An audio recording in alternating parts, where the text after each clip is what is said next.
Hey guys, Tim Bratz here. Listen, I have transacted hundreds and hundreds of real estate deals, literally thousands and thousands of doors, full cycle, from start to finish on the entire thing. I've seen the entire life cycle of these real estate projects. I was on a podcast last week and I got asked this question: what is the best deal you've ever done? I think it's a little bit of a loaded question, but I'm gonna share with you in this video the top 3 deals I have ever done. The last one is the most important, so watch all the way till the very end.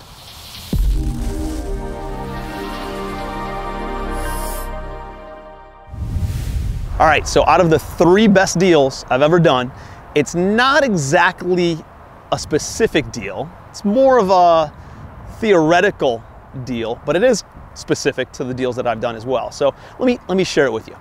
Deal number 1, best deal I've ever done. Hands down, the most impactful deal I've ever done is that first deal.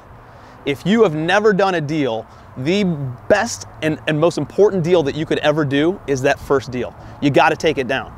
Taking down that first deal for me gave me the confidence to go and be able to do it again, right? I didn't know how to raise the money. I didn't know how to find a deal. It was ignorance on fire.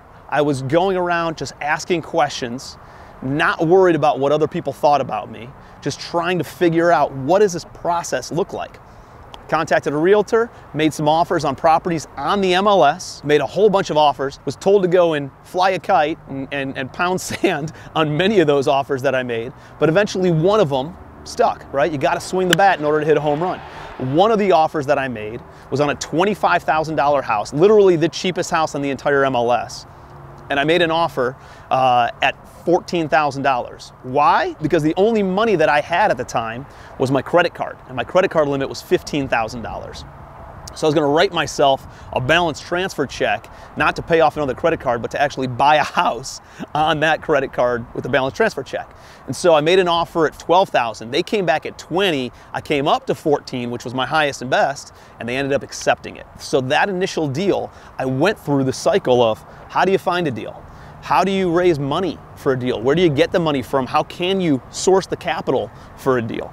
I ended up going to closing. Looked like an idiot at closing. I actually pulled up with a balance transfer check, like perforated edges, me writing my name down in blue ink. And I remember the attorney's like, what the hell am I supposed to do with this? Like, go get a bank check, a certified funds check, and bring it back tomorrow. We had to actually delay closing by a day because of it. But I went through the cycle. I understood what a HUD statement was, what a settlement statement was. And then finally, I set up utilities on the property, right? I worked on zoning because it was only zoned for a single family, but it was set up as a duplex. I had to figure out how to change out flooring, how to change out fixtures, how to paint, how to handle landscaping, how to update a bathroom, how to change out cabinets in a kitchen. All these different kinds of things that I would have never learned if I didn't take down that first deal. That first deal is going to give you the confidence to go and do the next deal, right? There's no better testimonial than, if I did it once, I can do it again. So go take down your first deal. That's number 1. Deal number 2, best deal I've ever done, is actually a deal that I haven't done. See, as I've done more and more deals, I've gotten kicked in the crotch, if you would say, over and over and over again, with learning lessons, over and over and over again, of things I shouldn't have done on deals early on. And every single time I take down a deal and find there's something wrong with that deal, I end up learning that maybe I shouldn't have taken that deal down. Now, I always buy with certain buying criteria. I always buy at a wholesale price. I always buy value add so I can force appreciation. I always buy for cash flow. So there's a lot of room for error in some of those deals. But even then, there are deals that you just got to walk away from. I see it all the time, especially right now. People wanting to get into real estate, people wanting to get into apartments, and they force deals. What do I mean by forcing deals? Well, I think I can rent this for maybe $800 to $900. I'm just gonna underwrite it at $900 a month in rent. No, that's not what I do. I try to kill deals. I underwrite deals at $800 a month. If I get $900, God willing, amazing, right? That's just icing on the cake. But I'm stress testing all the underwriting on all these deals. I might be able to get 80% loan to value. I'm gonna underwrite it at 75% loan to value. I might be able to get $900 a month in rent. I'm gonna underwrite it probably at $825, $850 maybe at most. I might be able to get a 3.5% interest rate right now. I'm gonna underwrite it at 4.5% because who knows where interest rates are gonna be in 2 years, 3 years whenever I go to refinance this, right? I'm not gonna underwrite it with 5 to 10% rent growth every single year. Might get it with inflation, who knows? They keep on printing money, that's a real possibility. But the reality is I'm gonna underwrite it at a 3 to 5% rent growth instead, just because that's what the standard's been over the past several years. So I'm doing all these different things and stress testing the numbers in many different ways in order to try to kill a deal. Why? Because I have seen people take down 5, 10, 15 deals, make amazing profits, and they do one bad deal, takes their legs out and wipes out all the profits from the first 5 deals that they did. Sometimes it's better to not do a deal than to do a bad deal. So don't force deals, try to kill deals, and if the numbers don't work, the numbers don't make sense, you gotta walk away. The third one that I wanna talk about in this video, the most impactful, the most important deal that you will ever do is not this deal, it's the next one. Kind of like I was just saying, I've done a lot of bad deals. I've learned a lot over the years. And because I've learned a lot over the years, every deal that I end up doing, I don't make the same mistake on. I've learned from it. And I make sure that, before, I'll give you an example. When I first got started, I would take any tenant who had first month rent and security deposit. You raise your hand, you got first month rent, security deposit. Hey, come on in. I'm gonna lease this unit to you, right? I used to have a 1-page lease agreement that said, if you have money and you're gonna pay rent, that's all I need.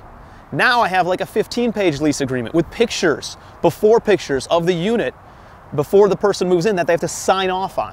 Why? Because I've been down the road of them saying that that's what the unit looked like before they moved in, and now it's an absolute train wreck when they move out, and I didn't have proof of it. Hey, there's a bunch of hair that clogged the drain, or a kid flushed a toy down the toilet, and because I didn't have it in my lease, guess who was responsible for that? I was.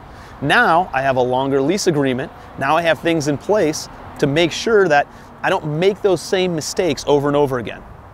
I used to not scope plumbing lines before in the due diligence process. It was always the biggest question mark whenever I took over a property.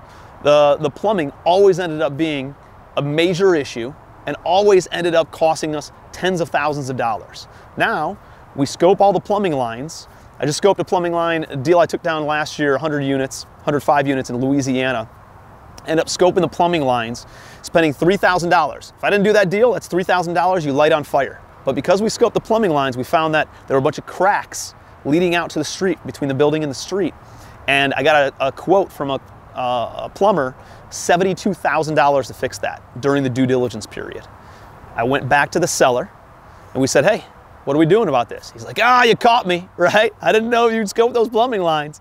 All right, we'll take that off the price. So because I invested $3,000, I saved $72,000 on that deal. My point being, as you do more and more deals, you don't make the same mistakes.